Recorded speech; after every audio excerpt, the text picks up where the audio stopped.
সম্রাট সম্মানীয় যোগী আদিত্যনাথ জি।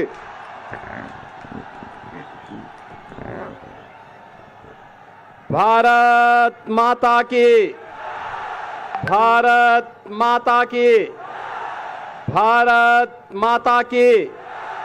वंदे वंदे वंदे। नमः पार्वती पतये हर हर।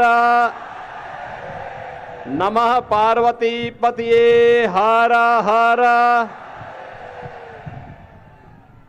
आपके लोकप्रिय सांसद केंद्रीय मंत्री माननीय शांतनु ठाकुर जी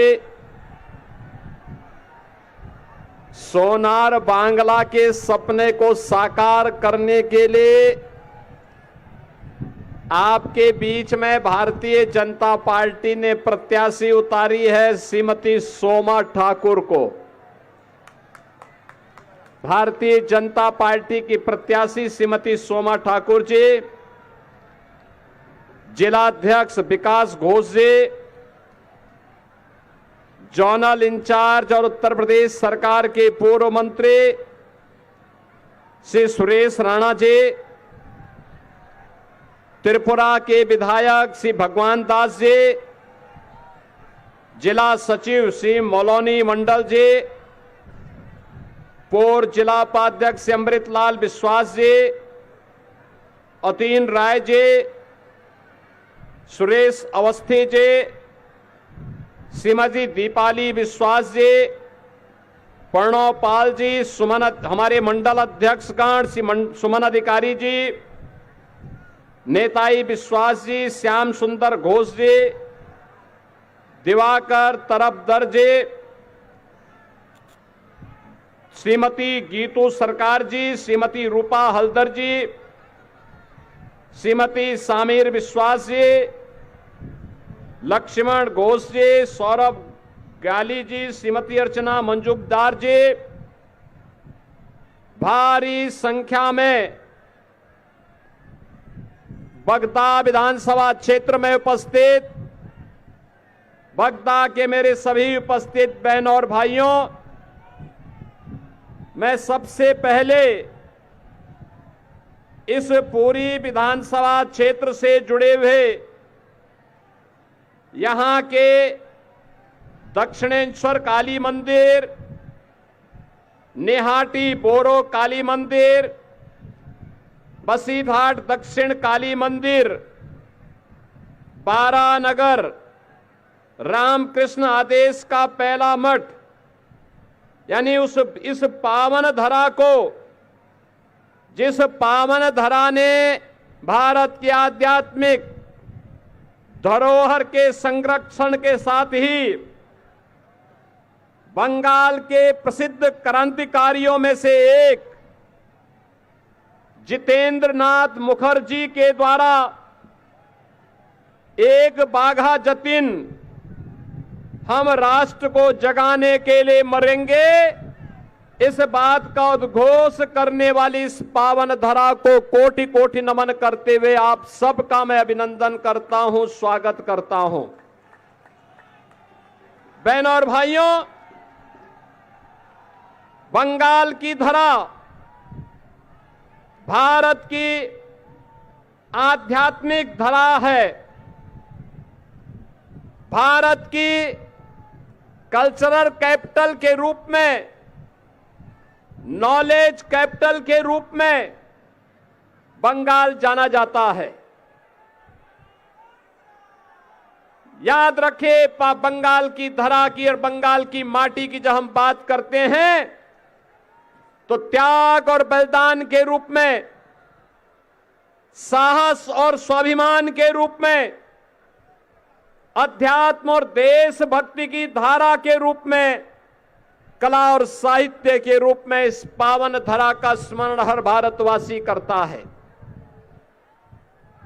याद करिए, भारत की आजादी के लिए जब प्रथम स्वातंत्र समारोह होना था, उसकी चिनगारी भी बंगाल की धरती की बैरकपुर से ही निकली थी। ये बंगाल की धरा है जिसने स्वतंत्र भारत को राष्ट्रगान और राष्ट्रगीत दिया था। और ये मैं संजोग मानता हूं, जब देश को आजाद होना था, बंकिम चंद्र चट्टोपाध्याय ने भारत को वंदे मातरम का अमर गीत दिया।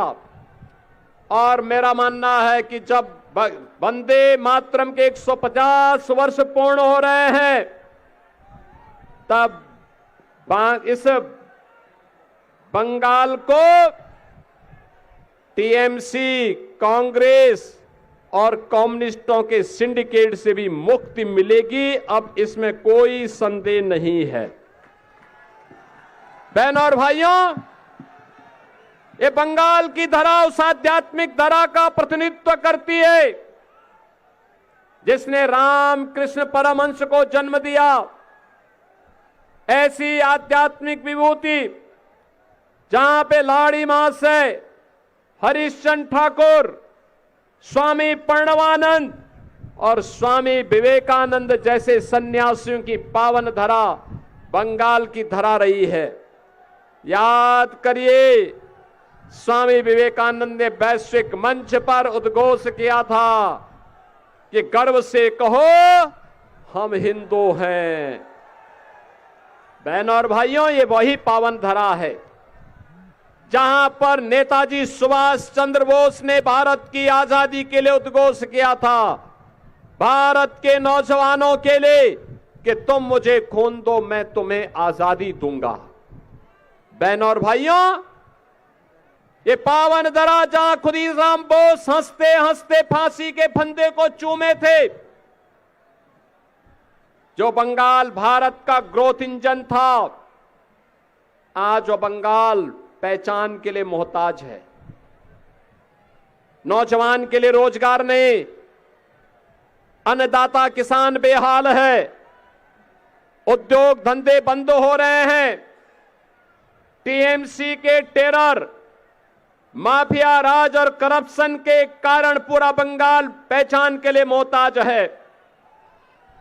पर्व और त्योहार के पहले उपद्रव शुरू हो जाता है, गुंडागिर्दी चरम पर है, न बेटी सुरक्षित है और न व्यापारी ही सुरक्षित है।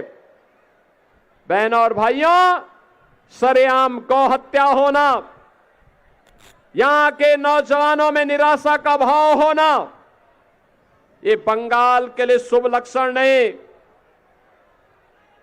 कमोवेश यही स्थिति उत्तर प्रदेश में थी 2017 के पहले। बहनों और भाइयों, 2017 के पहले उत्तर प्रदेश में इसी प्रकार की गुंडागिर्दी और अराजकता थी। जैसे उत्तर प्रदेश में उपद्रव होते थे, दंगे होते थे, कर्फ्यू लगता था, व्यापार और उद्योग चौपट हो रहा था, ऐसे ही बंगाल के अंदर भी है। लेकिन 2017 में उत्तर प्रदेश के अंदर मोदी जी के आह्वान पर उत्तर प्रदेश की जनता ने डबल इंजन की बीजेपी की सरकार बनाई। बहनों और भाइयों, आज उत्तर प्रदेश में उपद्रव नहीं, उत्तर प्रदेश में आज उत्सव है, उत्सव। आज उत्तर प्रदेश में नो कर्फ्यू, नो दंगा। उत्तर प्रदेश में आज के दिन पर है सब चंगा। अब वहां कोई कर्फ्यू नहीं, कोई दंगा नहीं, कोई अराजकता नहीं, बेटी की सुरक्षा पे कोई सेंध नहीं लगा सकता, व्यापारी से कोई कटमनी नहीं ले सकता। विकास का पैसा जनता जनार्दन के विकास और वेलफेयर पे खर्च हो रहा है। और अब उत्तर प्रदेश में राम भक्तों पर कोई लाठी और गोली नहीं चलाता है। मैं बंगाल के अंदर देखता हूं, ममता दीदी को जय श्री राम से बड़ी नफरत है। वो दुर्गा पूजा नहीं होने देती है, दुर्गा पूजा विसर्जन के जुलूस को रोकती है। विकास के नाम पर बंगाल के अंदर लूट मची हुई है। यहां पर sand mafia, land mafia, cattle mafia हावी होकर के बंगाल की पहचान के लिए संकट खड़ा कर रहा है। लेकिन उत्तर प्रदेश के अंदर डबल इंजन की सरकार ने इन सब से मुक्ति पा करके आज उत्तर प्रदेश जो 2017 के पहले बीमारू राज्य था, आज उत्तर प्रदेश भारत की अर्थव्यवस्था का एक ग्रोथ इंजन बनकर के उभरा है। लेकिन बंगाल को टीएमसी, कांग्रेस और कम्युनिस्टों ने बीमारू राज्य बना करके रख दिया है। बहनों और भाइयों, उत्तर प्रदेश के अंदर अब एक्सप्रेसवे बन ही नहीं रहे हैं। उत्तर प्रदेश की एक्सप्रेसवे को बनाने वाला बुलडोजर, बहनों और भाइयों, आज के दिन पर वहां के माफियाओं की हड्डी और पसली को भी उस हाईवे के साथ मिलाकर के मिट्टी में मिलाने का काम कर रही है। और यही कहने के लिए आया हूं, अभी 23 अप्रैल को बंगाल के पहले चरण के चुनाव हुए हैं। पहले चरण के चुनाव के रुझान बताते हैं कि जब 4 मई को ईवीएम की पेटियां खुलेंगी तो बंगाल के अंदर सभी विधानसभाओं में भारतीय जनता पार्टी का भगवा लहराने वाला है।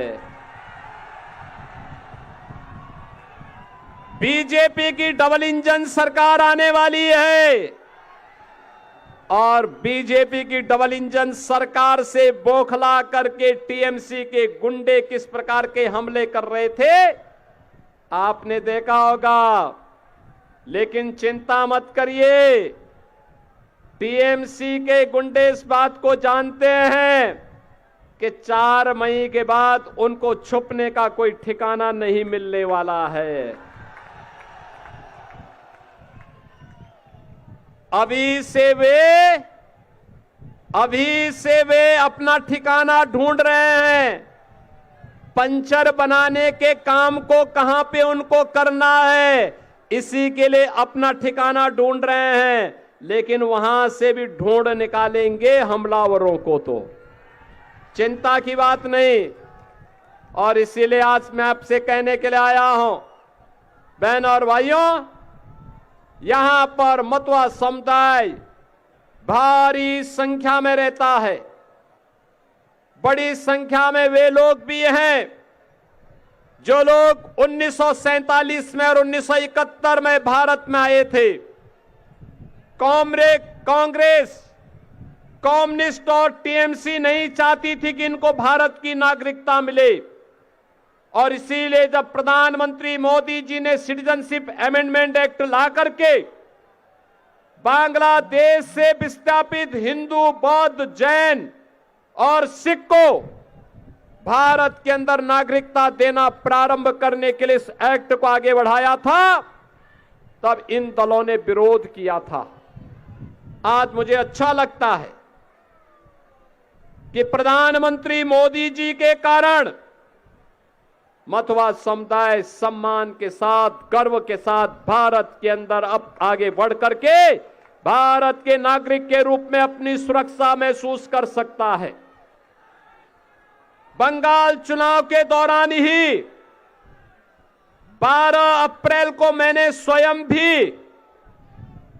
स्वयं भी उत्तर प्रदेश के अंदर इस प्रकार के जो भी हमारे बांग्लादेश से विस्थापित हिंदू उत्तर प्रदेश में रह रहे थे, मैंने उनको नागरिकता का प्रमाण पत्र और जमीन के, लैंड के भी पत्र, प्रमाण पत्र उन्हें उपलब्ध करवाने का कार्य उत्तर प्रदेश के लखीमपुर जिले में किया है। हमारे यहां 4 जनपद ऐसे हैं जहां पर नमो शूद्र के नाम पर मतवा समुदाय के लोग और बांग्लादेश से विस्थापित तमाम बंगाली परिवार उत्तर प्रदेश की धरती पे भी रहता है। और उन सबको सिटीजनशिप अमेंडमेंट एक्ट के कारण आज नागरिकता भी मिल रही है और लैंड के भी पत्र प्राप्त होकर के उन्हें उसका मालिकाना अधिकार दिया जा रहा है। यह कार्य इसलिए हो रहा है क्योंकि प्रधानमंत्री मोदी जी ने उनके बारे में सोचा है। कांग्रेस, टीएमसी और कम्युनिस्टों के पास ये सोच नहीं थी और इसीलिए बहनों और भाइयों, आज मैं आपसे कहने के लिए आया हूं, प्रधानमंत्री मोदी जी जो पैसा भेजते हैं विकास के लिए, आपके लिए, वेलफेयर के लिए, यहां के गरीबों के लिए, यहां के नौजवानों के लिए, यहां की बहनों और माताओं के लिए, यहां की बेटियों की पढ़ाई के लिए, अन्नदाता किसानों की उपज का दाम उन्हें मिले, इसके लिए यह पैसा अभी टीएमसी के गुंडे खा जा रहे हैं और टीएमसी के गुंडों से हिसाब किताब बराबर करने के लिए आवश्यक है कि यहां डबल इंजन की बीजेपी की सरकार बने। डबल इंजन की बीजेपी की सरकार का मतलब सुरक्षा की गारंटी। बीजेपी की डबल इंजन सरकार का मतलब सुशासन की गारंटी। बीजेपी की डबल इंजन सरकार का मतलब एक गरीब को उसका अधिकार मिलेगा, एक कमजोर को, एक दलित को, एक वंचित को उसका अधिकार मिलेगा। बीजेपी की डबल इंजन सरकार का मतलब महिलाओं को सुरक्षा और सम्मान मिलेगा, उन्हें स्वावलंबन का मार्ग प्रशस्त होगा। बीजेपी की डबल इंजन सरकार का मतलब बेहतरीन वर्ल्ड क्लास इंफ्रास्ट्रक्चर का विकास होगा। बीजेपी की डबल इंजन सरकार का मतलब भारत माता को मजबूती प्रदान करने का एक आधार मिलेगा। बांग्लादेश से घुसपैठ रुकेगी। बांग्लादेश के अंदर जब आज के दिन पर हिंदुओं का कत्लेआम होता है तो टीएमसी के ओंठ सिल जाते हैं, एक शब्द उनके मुंह से सहानुभूति के हिंदुओं के पक्ष में नहीं निकलते हैं। और इसलिए बहनों और भाइयों, हम सब आपको कहने के लिए आए हैं, ये वक्त है आपके पास, पहले चरण में भारी पैमाने पे मतदान करके बंगाल के नौजवानों ने, यहां की माताओं ने ये साबित किया है कि अब बंगाल के अंधकार को समाप्त करना है। बंगाल की पहचान के लिए संकट बने टीएमसी मुक्त बंगाल का निर्माण करना है। और इसके लिए जो ममता दीदी कहती है कि खेला हो बे, हम ममता दीदी से कहते हैं हम खेला नहीं हो बे, अब तो खेला शेष, उन्नयन शुरू। ममता दीदी, अब खेला शेष, उन्नयन शुरू बंगाल के अंदर होगा। और इसके लिए भारतीय जनता पार्टी ने अपने योग्य प्रत्याशी के रूप में यहां पर श्रीमती सोमा ठाकुर को अपना प्रत्याशी बना करके आपके बीच में उतारा है। बहनों और भाइयों, आप सभी से मेरी अपील होगी, श्रीमती सोमा ठाकुर को आपका आशीर्वाद प्राप्त होगा। दोनों हाथ उठा करके बोलो, आशीर्वाद दोनों हाथ से दिया जाता है। जहां तक मेरी आवाज जा रही है, दोनों हाथ उठा करके आशीर्वाद दीजिए। दोनों हाथ उठा करके आशीर्वाद देंगे, आपका आशीर्वाद मिलेगा, तो आशीर्वाद मिलेगा। मैं कहूंगा यहां से आमार सोनार बांग्ला, आप कहेंगे टीएमसी मुक्तो बांग्ला। आमार सोनार बांग्ला, दोनों हाथ उठा करके इतनी आवाज से बोलिए कि ममता दीदी के कानों तक आवाज पहुंच जाए। आमार सोनार बांग्ला, आमार सोनार बांग्ला। मैं कहूंगा ओंदोकार, आप कहेंगे होठबे। मैं कहूंगा सूरज, आप कहेंगे उठबे। मैं कहूंगा कोमल, आप कहेंगे खिलबे। मेरे साथ बोलेंगे ना? ओंदोकार, ओंदोकार, ओंदोकार, सूरज, सूरज, कोमल, कोमल, और अंत में आप सब मेरे साथ बोलेंगे, मैं कहूंगा पलटानो दोरकार।